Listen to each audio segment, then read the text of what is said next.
Welcome to Veteran Resource Podcast, where you will meet nonprofit organizations focused on improving the lives of veterans and their family members. Here is your host, Jeremy Paris. Welcome, everybody, to episode 36 of the Veteran Resource Podcast. I'm your host, Jeremy Paris, and today's guest is Will Hubbard of Student Veterans of America. This is a really cool organization. I really think you're going to like this interview. We go into all of the different programs that they have and get kind of a deep dive of the organization and what they're doing all across America. We've been getting a lot of ratings lately on iTunes. Thank you very much. If you have not yet rated us on iTunes, I invite you to go to veteranpodcast.com/iTunes. That's going to take you right into iTunes and allow you to listen there, or you can also leave us a rating and a review. And the more ratings and reviews we get, the higher we climb up the charts, and it allows more veterans to find us and to get plugged into all of these great organizations. Also, if you haven't shared us yet, please post something out on social media. You guys are plugged into Facebook and Twitter and LinkedIn and Snapchat. Who knows what else you guys are using? Send out something and just say, hey, check out this podcast. Go to veteranpodcast.com. You can find out about all of these great organizations that are helping veterans. And thank you in advance for spreading the word. Will Hubbard is on the professional staff of Student Veterans of America, currently serving as their Vice President of Government Affairs. His focus is on legislative action and executive branch policy across all issues that impact student veterans in higher education. Mr. Hubbard is frequently called before Congress as a subject matter expert to testify on a variety of issues and often advises executive officials in the administration on higher education and veterans policy issues. Previously, he was a National Executive Committee member of Deloitte's Armed Forces Business Resource Group and led the successful proposal of several veteran-focused projects while serving in the federal practice as part of Deloitte's Strategy and Operations business line. Mr. Hubbard entered the Marine Corps in 2006 and initially served with 2nd Battalion 24th Marines. He later went on to lead Marines with 4th Supply Company at Boling Air Force Base in Washington, D.C. Today, he continues to serve in the Marine Corps Reserves based out of MCB Quantico, Virginia. He has been a leader with Student Veterans of America at both the chapters and national level, and has been passionate about veterans' health issues since entering the armed forces. Mr. Hubbard is a graduate of American University where he studied international relations. He currently resides in Arlington, Virginia with his wife and long-haired dachshund. All right, let's jump right into the interview. Will, welcome to the Veteran Resource Podcast. How you doing today? I'm good. Thanks for having me, Jeremy. Yeah, glad to have you on. Well, let's start by getting a brief description of your organization, kind of the elevator speech, if you will. Yeah, absolutely. So SVA is a coalition of student veteran groups on college campuses across the globe. Each chapter must be an officially recognized student group by their university or college, and they provide peer-to-peer support for veterans who are attending the school. The chapters often coordinate campus activities. They provide pre-professional networking, and they generally provide sort of a touchstone for student veterans in higher ed. Cool. There's so much that I want to kind of get into, but before we dive into that, I wanted to find out a little bit more about you. So tell me a little bit about yourself. I actually joined the military in 2006. I enlisted in the Marine Corps. I spent my entire career in the reserves, which has afforded me, I think, a unique opportunity because I've been able to have both the military experience and background while simultaneously managing a typical civilian career, going the college route and then going on to a full-time career. So I've really enjoyed having both worlds at my fingertips in a lot of ways. I actually started at a community college where I'm from in Chicago, Illinois. And then I went on to American University where I graduated with a degree in international relations. And from there went to a consulting career working with the federal government, serving with Deloitte's federal practice. After a couple years, I then moved over to SVA to cover communications and government affairs. And now I focus exclusively on government affairs. Oh, wow. Okay. So did you have any college before you went into the Marines? I did not. So I actually enlisted when I was 17, got my parents' permission, they didn't really, I think they knew I was going to do it either way, but they were very supportive, and Nice. I've really enjoyed it. That's cool. Yeah, I was the same way. I was 17, had to have my mom come in and sign for me.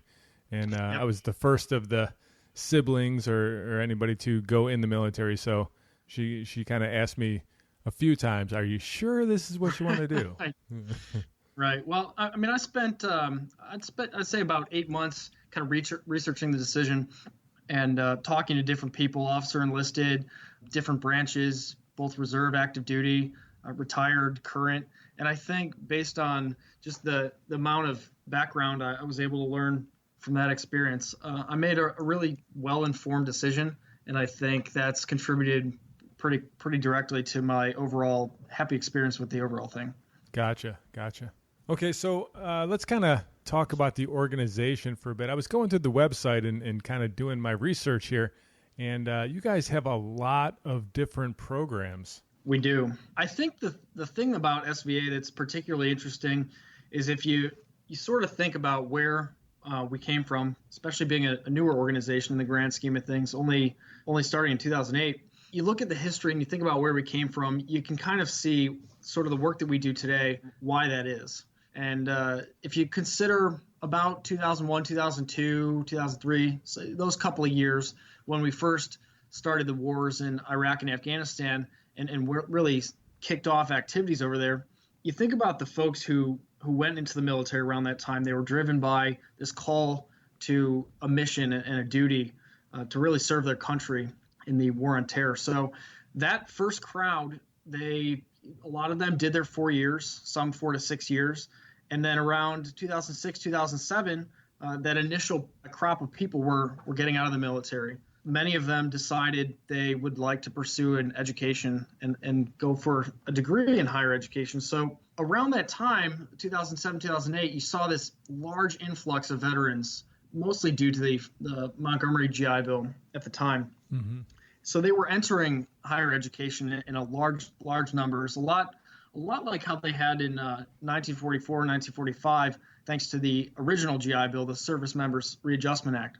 And this crowd of people started to realize that higher education really was not ready to absorb this influx of people. As anyone will note, any student veteran is a non-traditional student, and they have different needs and different challenges that they face. While many students, for example, are considering just the bureaucracy of academia, student veterans often have to face the bureaucracy of academia, but also have to go through the issues that they face with the VA and getting their benefits. So this crowd made the first foundation of folks and really helped found SVA. Originally only 20 chapters, and now we're up to 1,300. So Wow. The growth has been explosive. But I think it proves that there was really a need there that wasn't being met. And when we came around over the last couple of years, we've shown that there's a lot going on. So as you mentioned on our site, a lot there. I think we have a lot going on.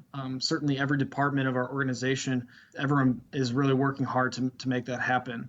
As far as our programs, we have a lot of stuff going on. I'm happy definitely to take it piece by piece, particularly with certain things that you would like to cover. Yeah, absolutely. So kind of going down a list here, you've got the legislative fellowship. Yeah, that's something that is actually falls on our government affairs department. So I'm particularly excited about that. We work together with, of course, a lot of different veteran service organizations, but with the VFW in particular, we developed this concept to have fellows. And the idea is, as many student veterans are interested in policy and have a keen eye towards a lot of things going on in the government, we thought it would be smart if we developed this program where student veterans could come in for a week. Leading up to that, they would do research on particular topics that they find applicable to student veterans. They would then be here for the week. We would go to Capitol Hill and talk with members of Congress, senators, and express to them some of the key issues that we're facing. Following that 1 week period, really kind of an externship almost. Following that, those individuals then go back to their homes where they're in school, and they work closely with local leaders to enact policy changes and affect policy in a positive way. So it's a pretty comprehensive program, and we've been really excited to work with the VFW on that. Oh, that's really cool. Really cool. And then you've also got you have scholarships yourself for people. Absolutely. We have many corporate partners who, like anybody who's hiring right now, they're interested in hiring student veterans. As part of that relationship, we work closely with them to offer student veteran scholarships, and that's sort of it's a give and take process. Of course, the student veterans get the scholarships. The companies are then able to be exposed to a talent pool of really high caliber talent, and it allows us as an organization to highlight the fact that we're able to offer a lot of student veterans some of these great opportunities. Excellent.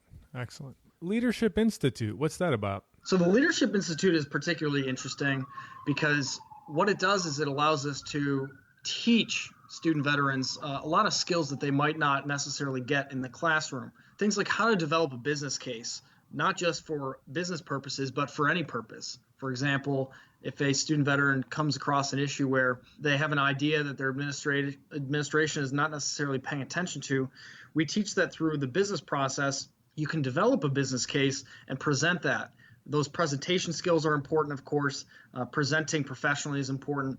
And being able to advocate on behalf at the local level has made a big difference for a lot of student veterans. We've seen in some cases, student veterans were able to achieve a veterans center at their university where previously they had not had anything like that. And of course, space constraints are very difficult. And then the funding and support through staff for those types of activities can be difficult. So it's important to teach them these skills that they then carry on well beyond college. Well, very cool. And the Leadership Institute itself, that's done online or that's in person? So the Institute is a several-day experience where we bring in student veterans to a single location. We've done it in the past with, for example, Google, Raytheon, Walmart, just to name a few. Oh, wow. And they'll come in. The corporate host will cover the cost of the event. They go through a series of leadership trainings, business trainings, and various other topics that we find to be particularly beneficial while they're in higher education, but actually, especially when they move on to a professional career. And so we have a select group for the Institute. We also implement a very similar series of leadership summits on a regional level. So while the Institute is really focused at chapter presidents and students who are a little bit more advanced in their career in higher education, we have the summits for other chapter leaders that are maybe sort of up and coming. And those summits then allow us to reach a very broad audience. Similar model, working with corporate partners, but it does allow us to connect with more people. Awesome. And one of the last things I'll go over for programs, I saw that you also had something called the Cognito virtual training. Yeah, that's a great partnership we have to work with administrators and helping them to understand what it's like to be a veteran and really understand that experience. I mean, there's many times that you'll see this divide between civilians and military, which I find is particularly pronounced in academia and higher education, where they haven't necessarily been exposed to veterans or veteran culture, that military culture previously. So the training helps academic individuals and administration folks to understand the veteran experience, and certainly takes a very specific look at how to approach veterans to both not necessarily offend, but just make sure that you're being respectful of their service and their experience. Gotcha. Awesome. So who can benefit from your organization? I think there's two specific populations and then a couple other add-ons that also benefit. But the two I would like to highlight certainly are student veterans themselves. Of course, anytime transitioning to a new field or career move is difficult, but higher education comes with its own issues. And we've been there, we've done that. We know what the issues are, we know what the solutions are. So student veterans, anyone who's looking at higher ed as a potential next move after the military, they all benefit directly from the work, whether it's the programs, the scholarships, or just the on-campus support. And then the other group that benefits really are the rest of non-traditional students. Because, and I say that, which is maybe not as obvious of an answer, but I say that because a lot of the research we've done has actually highlighted the fact that the work that we're doing and the work that's being done for student veterans is really transformational. When you consider their graduation rates over the last 10 years of student veterans, I mean, they're on par with their civilian peers. but you consider other non-traditional students, and best estimates are typically 20 to 30 points lower for graduation rates and completions. So this is, I think, an area that a lot of non-traditional students can benefit from, and we're looking at other ways to apply some of the research and some of the things that we're learning. Gotcha. And you mentioned that there were 1,300 different chapters. Yes. So I imagine one chapter per school. So there's actually about somewhere in the area of 4,000 to 4,400 institutions of higher learning. As you'll note with some of the recent closures of schools, that number does flex a bit. But, I mean, as a good solid number, you can go with about 4,000. So, I mean, we cover a little over a fourth of these schools. The thing that we always like to stress to student veterans is that even if you're not at a university with a chapter, there's probably one nearby. On our website, there's a chapter map that you can scroll in and scroll out to different geographic regions and identify anyone nearby. About half or so of higher education covers schools that have a population of student veterans between 1 and 10. So, of course, those schools with such small numbers, you would expect that they wouldn't necessarily have a chapter. But as I said, the neighboring schools often do. And that reach of 1,300 chapters hits approximately 400,000 student vets or so, which is a little under half the total population of student veterans in higher education at any one point, which we estimate at about 900,000.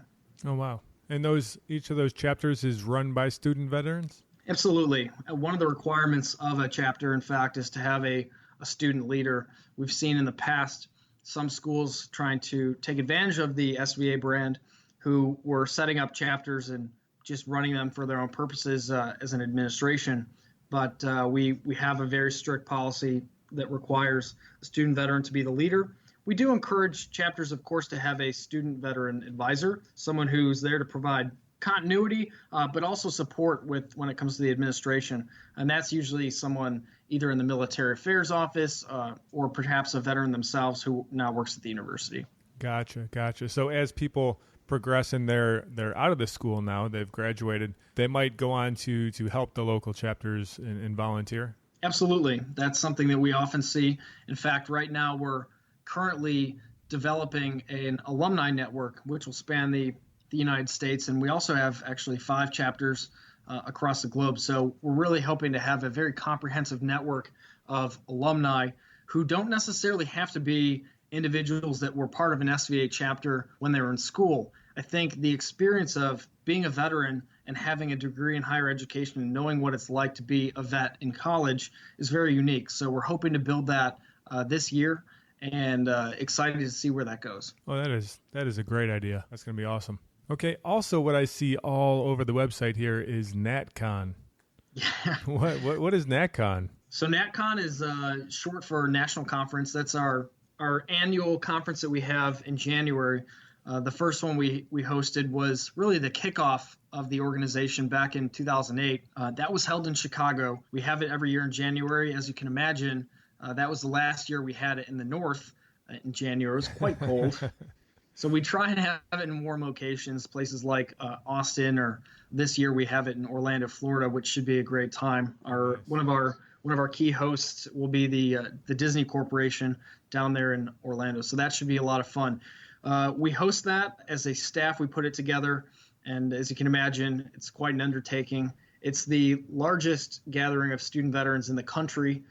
This year, we're hoping to have about 2,000 student veterans, which is, in the grand scheme of things, seems like a small number. But when you consider that these are chapter presidents and vice presidents and chapter leaders, 2,000 student veterans covers quite a few schools. So we're really excited about it. Yeah, that is outstanding. Sounds like it'd be a good time too.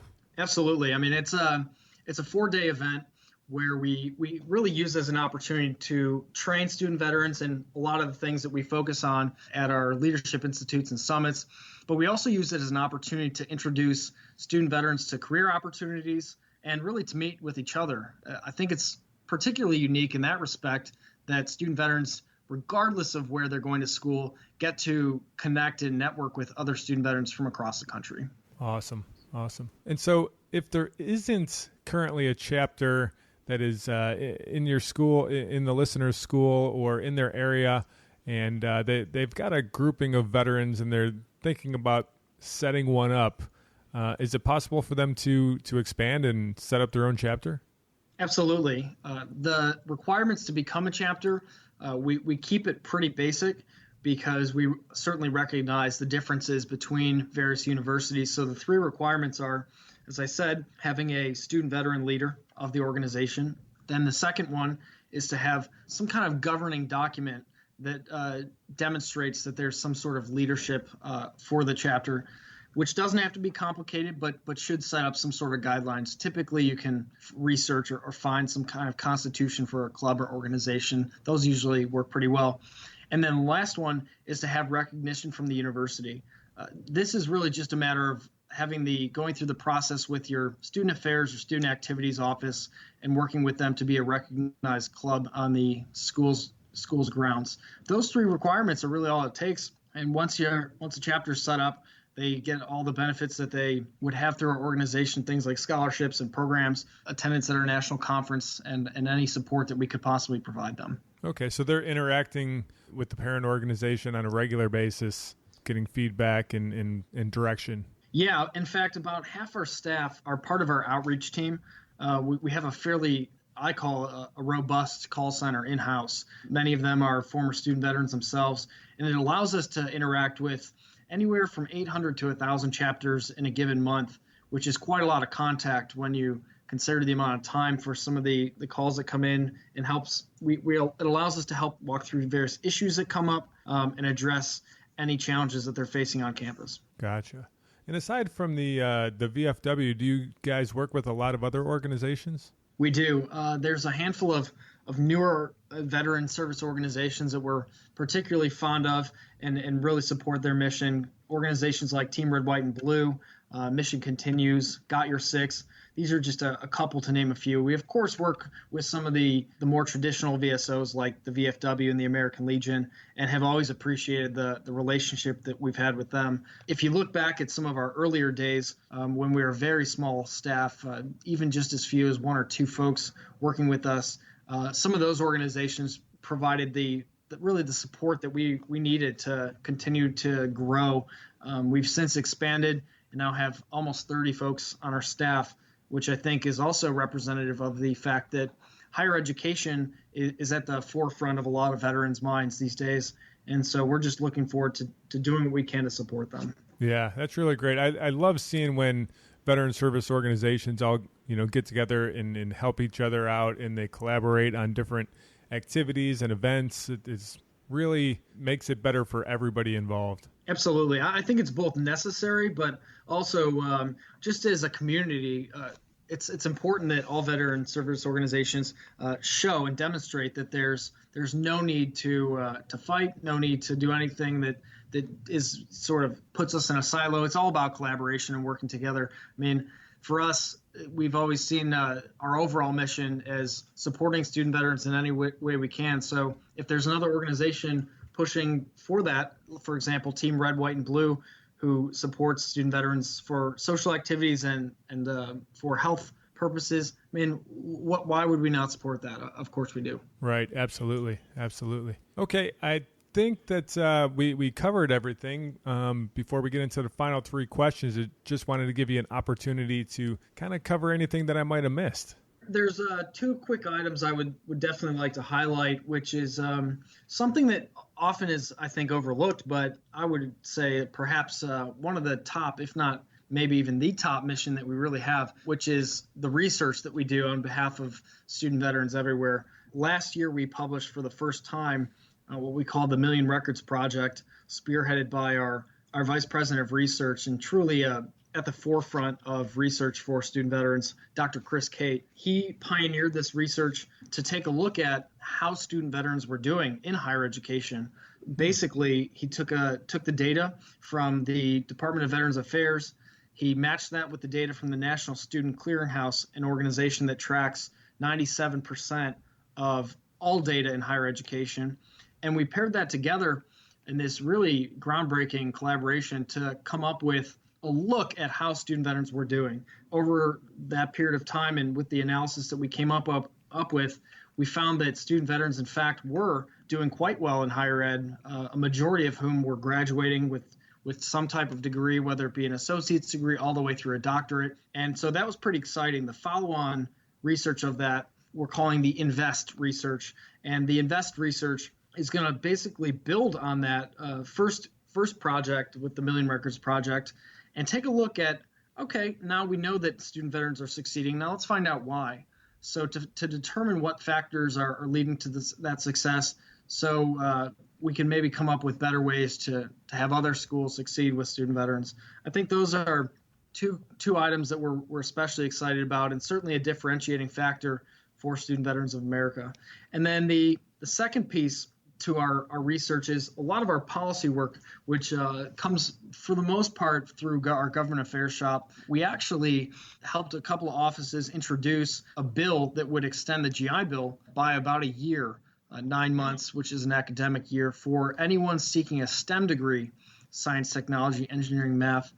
Those degrees we find on average take about 5 years to complete, whereas the post 9/11 GI Bill affords 4 academic years. So we found that the gap was leading student veterans to often self-select away from getting a STEM degree. I mean, you do the simple math and you quickly realize if your benefits don't add up and if you can't afford the debt, it forces you to select a different degree. So we found that this proposal has a lot of support. A lot of certainly companies in STEM fields, computer science fields, cybersecurity, other partners are really excited about it.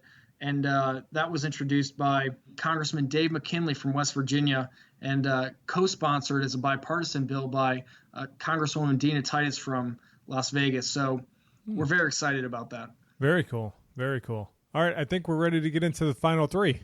Great. All right. Question number 1.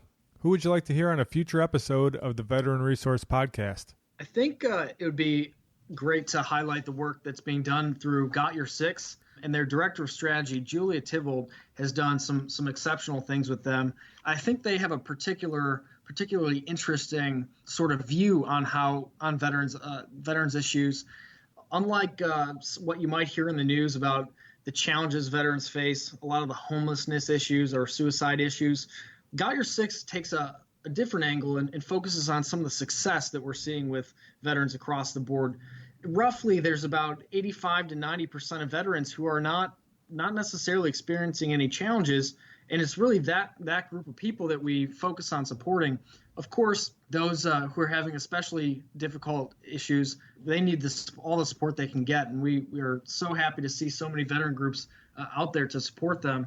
But of course, we have concern that other crop, the majority of student veterans and veterans in general, who are just serve their time and now they're moving on, we don't necessarily see they get the support that they need. So Got Your Six focuses on a lot of groups that are doing some of that more positive work, and I think she would have a great point of view on some of those things. Yeah, I would absolutely love to have them on. We've done a lot of work with them with the Veteran Artist Program, and I love everything that they're doing. So I'll be reaching out to them for sure. Terrific. All right, question number 2. What project has you fired up right now? Well, it shouldn't be any surprise. The national conference is especially on top of mind for us right now, given it's almost December, so just a little bit over a month away from the conference. Things are kicking into high gear over here. From my end, we're planning a particularly dynamic policy town hall, which should incorporate the app that we're using for the conference so we can get some live feedback from the audience and use that to steer the conversation about many policy issues we see. So I'm excited about that, and I think overall everybody walks away from the conference with just a very positive and excited look at the future. Very cool, very cool. And you being in D.C., that's a good opportunity and a good time of year to get down to Florida. We're looking forward to it. All right, question number 3, the brain stretcher. If you woke up tomorrow and you found out that somebody made an anonymous donation of $10 million to your organization, what would you do with it?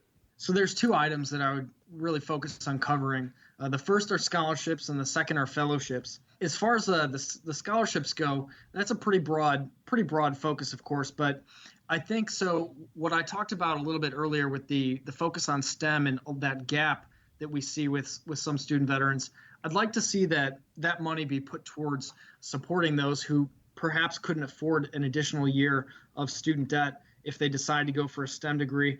And then certainly for those reservists who may not rate 100% of the GI Bill, or perhaps others who are looking to go for a master's degree or even a doctorate, would like to be able to support them in those endeavors. And then the second focus of fellowships, I think, are also pretty unique in the sense that not many organizations do that, certainly not in the veteran space. And I think we, along with the VFW, have been pioneering that front. I think there's a lot more work to be done there, and the practical exposure to the professional world that fellowships offer, both in policy as well as research, and then certainly other fields, I think is the next frontier. So between scholarships and fellowships, would love to spend $10 million. Outstanding. So for the listener out there that has the $10 million and you're looking for a great place to put it, you just heard what Will and Student Veterans of America could do with that money, and I think that would be a great place to put it for that person with the $10 million, or for anybody else that wants to donate or help out your organization or get involved. What's the best way they can get in contact with you? They can just check out our website, studentveterans.org. There's a lot of points of contact. They can get in touch with us through that site. They can also give us a call. Our phone number is listed there as well, and we'd be excited to talk to anyone who has any interest in issues related to student veterans. Outstanding. I'll make sure that I put links to those in the show notes as well. Make it nice and easy for people to get over to your website. Great. I appreciate it. Well, Will, thank you so much for coming on. I learned a lot about the organization, and I love what you guys are doing. Thanks, Jeremy. I appreciate you having us on. All right. You have a great one. Same to you.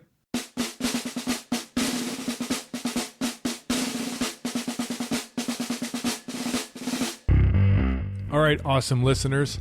What'd you think of the interview? Let me know. Hit me up on Twitter at ParisJ13, or you can shoot an email over to jeremy@veteranpodcast.com, or you can go to the show notes, which are located at veteranpodcast.com/036, and you can leave a comment there. I really enjoyed this interview. I like when I interview people like Will that you can hear the passion in their voice for the organization, and they truly are doing everything they can to help fellow veterans. And so once again, if you want to get connected with Student Veterans of America and to Will, make sure that you hit up the show notes at veteranpodcast.com/036, and I'll have the links to the website and everything else that you need to get connected. Thank you very much, and we will see you in episode 37.